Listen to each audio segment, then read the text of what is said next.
Di antara mukjizat Nabi sallallahu alaihi wasallam, Rasulullah sallam la yaruddu sa'ilan, tidak pernah menolak orang yang minta kepada beliau. Siapa saja yang minta pasti dia kasih. Ini akhlak Nabi yang mulia.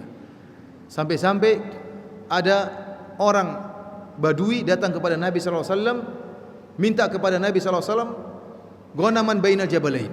Jadi ada kambing banyak jumlahnya dalam satu lembah di antara dua bukit, isinya kambing semua. Orang Arab Badui ini datang kepada Nabi, ya Rasulullah, saya minta kambing-kambing itu. Rasulullah SAW kasihkan, ambil semua kambing-kambing tersebut. Maka orang ini kaget, dia begitu gembira. Ini dalam Sahih Muslim. Maka dia pun bawa pulang kambing-kambing tersebut. Dia pulang ke kampungnya, dia mengatakan, ya qaumi aslimu, wahai kaumku, masuklah Islam kalian. Kalau ingin dapat kambing seperti saya, masuk Islam kalian. Fa inna Muhammadan a'ta ma lam yakhshal faqa. Muhammad itu kalau sudah kasih sesuatu tidak pernah takut miskin. Masuk Islam lah, kata dia. Nabi SAW luar biasa. Ini orang kafir minta Rasulullah SAW kasih. Sampai disebut ada seorang sahabat namanya Sofwan bin Umayyah. Sofwan bin Umayyah bin Khalaf. Bapaknya Umayyah bin Khalaf terbunuh dalam perang Badar. Anaknya Sofwan dendam kepada Nabi SAW. Dendam luar biasa. Sampai tatkala perang Fathul Makkah dia belum masuk Islam. Dia tidak masuk Islam karena dendam kepada Nabi. Dan dia berusaha membunuh Nabi namun gagal terus. Dalam peperangan dia ikut untuk bunuh Nabi. Dendam kepada Nabi karena bapaknya terbunuh. Akhirnya tatkala Fathul Makkah dia sudah kalah, Rasulullah SAW kasih dia kesempatan. Silakan, saya kasih kamu waktu sekian waktu, masuk Islam atau tidak terserah kamu. Tapi kau tidak akan diganggu. Maka Rasulullah SAW pun melihat Sofwan ini suka dengan harta. Dalam beberapa perangan Rasulullah SAW menang. Kemudian Rasulullah SAW mendapatkan harta rampasan. Rasulullah SAW kasih dia 100 ekor onta.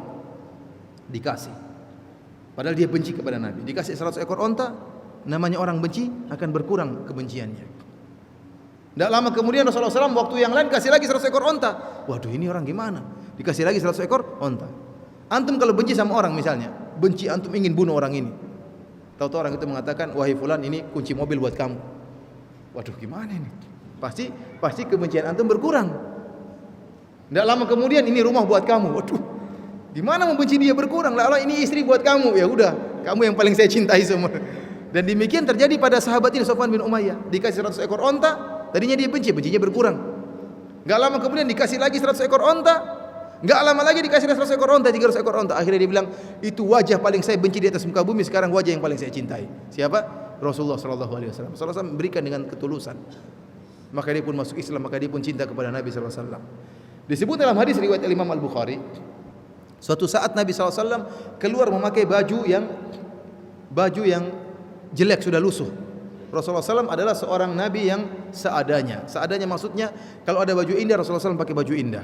Kalau ada makanan yang enak Rasulullah SAW makan kambing. Namun kalau enggak ada Rasulullah SAW makan seadanya. Kalau enggak ada makanan puasa. Terkadang Nabi pakai baju indah, terkadang Nabi pakai baju yang lusuh. Suatu saat Nabi SAW pakai baju yang lusuh. Maka datang seorang wanita kasihan melihat Nabi SAW. Maka Nabi pun wanita tadi membawakan baju baru kepada Nabi. Kata wanita tersebut, aksuka hadhihi ya Rasulullah, boleh enggak aku kasih kamu hadiah baju ini ya Rasulullah? Kata Rasulullah SAW, na'am, iya saya mau. Kata perawi hadis, fa akhadhaha an-nabiy sallallahu alaihi wasallam hajatan ilaiha. Rasulullah SAW mengambil pakaian tersebut karena butuh. Karena butuh, bukan karena ingin bergaya, bukan karena ingin punya baju banyak, enggak. Kebetulan baju yang dia pakai sudah tidak pantas untuk dipakai. Maka Nabi pun pakai baju baru tersebut. Baru Nabi pakai baju baru tersebut, datang seorang sahabat. Ya Rasulullah, indah sekali bajumu. Uksuniha, berikanlah buat saya ya Rasulullah. Dan kita tahu sifat Nabi tidak pernah menolak orang yang minta-minta. Subhanallah. Nabi mukanya tidak berubah. Langsung dia buka bajunya dikasih. Padahal dia butuh baju tersebut. Kita enggak mungkin kalau ustaz seperti itu, ente malah minta sama ustaz. Sudah tahu ustaz enggak punya baju, minta lagi baju tersebut. Kalau kita mungkin begitu, Nabi tidak, subhanallah. Dia tidak cemberut sama sekali, dia buka bajunya kasih kepada orang tersebut. Kemudian Nabi pergi. Tatkala orang itu pakai baju tersebut, datang sahabat yang lain mencela dia. Kamu ni gimana? Sudah tahu Nabi tidak pernah menolak permintaan, kamu minta ya dikasih. Pintar sekali kamu. Para sahabat yang lain apa? Mencela dia. Dia mengatakan, saya bukan butuh kepada baju, namun saya ingin berkah Nabi SAW. Baju itu sudah pernah dipakai oleh Nabi. Baju berkah sudah pernah dipakai oleh Nabi. Dan saya berharap agar dikafankan dengan baju tersebut, fakanat kafanahu, dan benar akhirnya sahabat tadi meninggal dan dikafankan dengan baju pemberian Nabi sallallahu alaihi wasallam. Yang menjadi perhatian kita, Nabi tidak pernah menolak. Kalau dia punya sesuatu orang minta dia pasti kasih. Kita mana bisa seperti itu? Perlu pertimbangan, ya, perlu proposal, perlu banyak. Nabi SAW kalau punya kasih. Kenapa? Iman dia terhadap akhirat tinggi. Dia tahu dunia hanyalah sementara, dunia akan ditinggalkan, dan pemberian tidak akan mengurangi apa? Harta.